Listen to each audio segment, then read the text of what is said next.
Përshëndetje të gjithë dhe mirë se erdhët në emisionin Pasqyra e Shëndetit.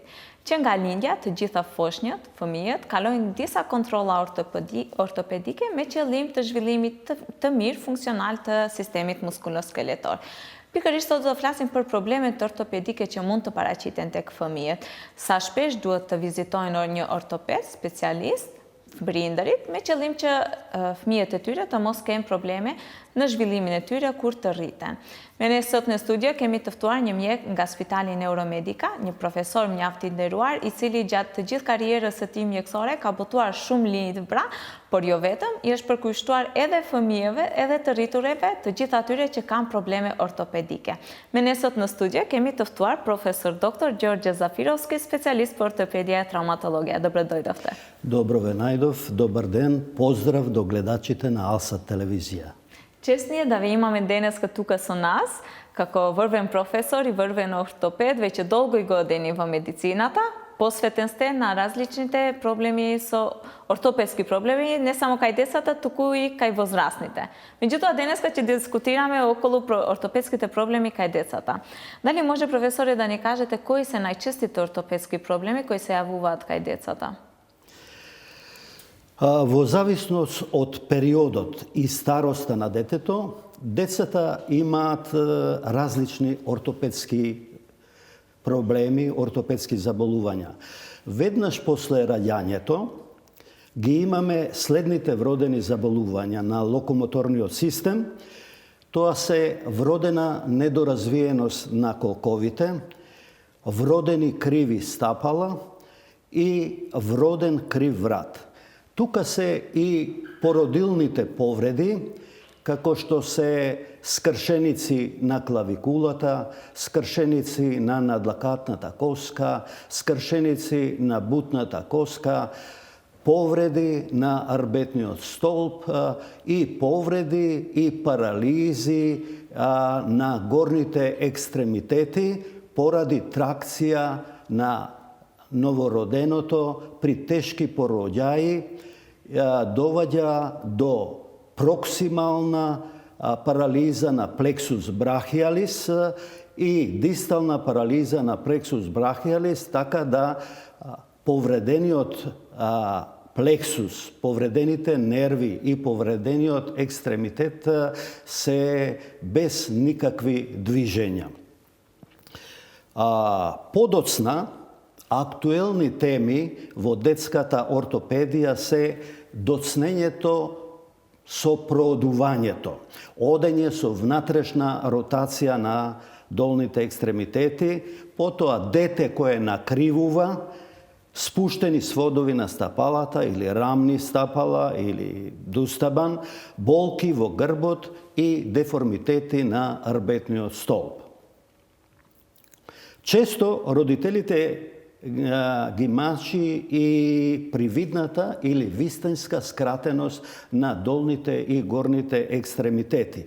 Годишно во Македонија се раѓаат околу 120 деца со церебрална парализа и уште многу други деца со системски заболувања на мускулоскелетниот систем, како и мани на другите внатрешни органи кај човекот. Добро. Меѓутоа, често знаеме дека сите овие деформитети кои вие ги спомнавте, некојаш може и да се превенира доколку ние реагираме на време. Дали има некакви ризик фактори на кои ние имаме влијание и може да ги превенираме?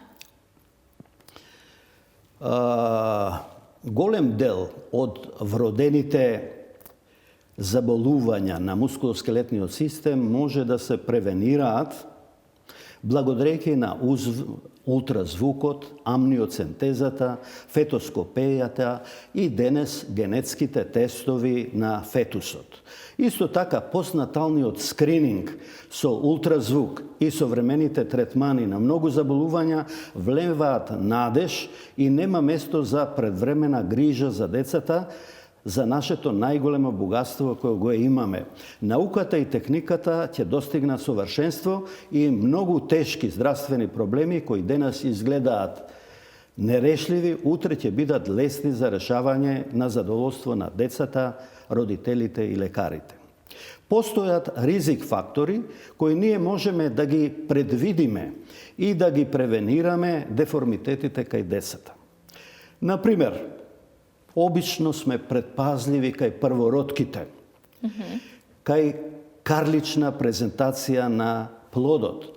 Потоа, кога имаме генетска предиспозиција во фамилијата за некои мускулоскелетни заболувања или предвремено раѓање на децата, тоест недоносени деца, стара првородка може да биде причина за раѓање на дете со Даунов синдром или со други аномалии, а исто така и млада првородка под 17 години често се поврзува со вродени аномалии на мускулоскелетниот систем.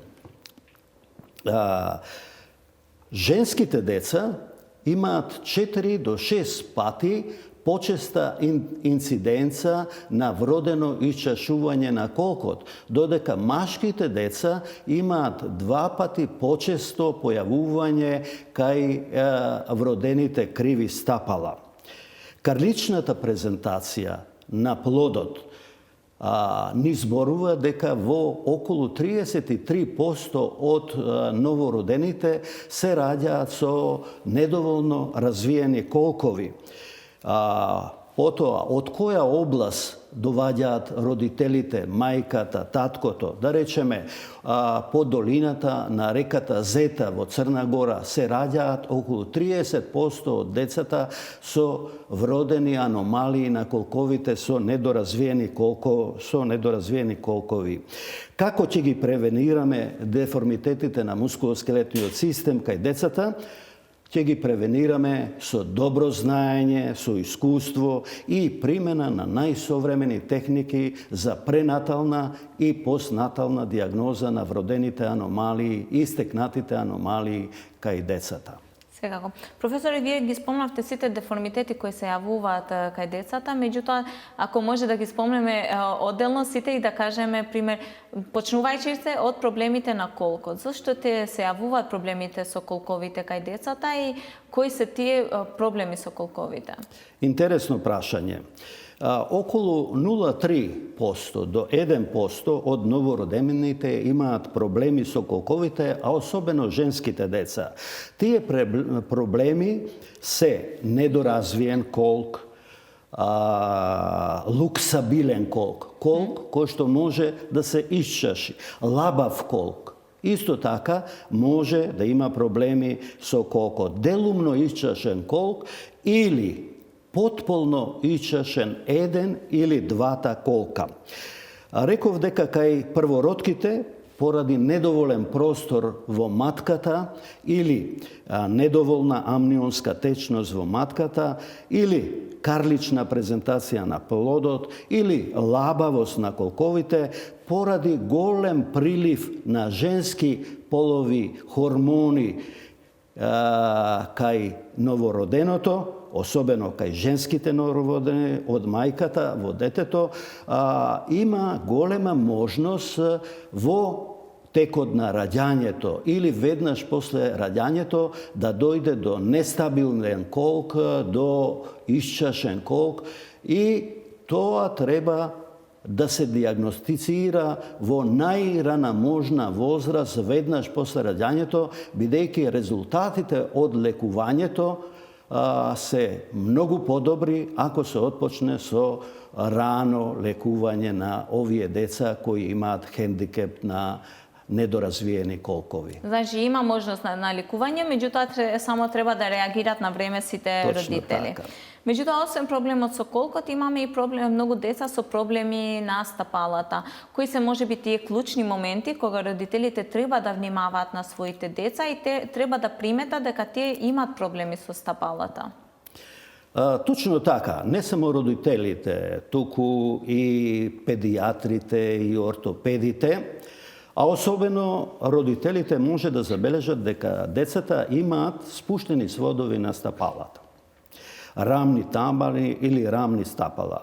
Тоа е како куќа без столбови. Таквите деца ili podocna продуваат, не се стабилни, често паѓаат, стопалата им се сосема спуштени, сводовите, се жалат на болки во стапалата, во колената, во колковите, во долните партии на арбетниот столб. И тоа родителите треба да го забележат. И ако се посомневаат дека нивното дете има спуштени сводови на стапалата, може да закажат преглед кај ортопед и дилемите ќе бидат решени. Секако. Професоре, ние ќе одиме за кратки пауза и кратки реклами, потоа се враќаме со нашиот разговор. Да. Што потеме пак част публицитет.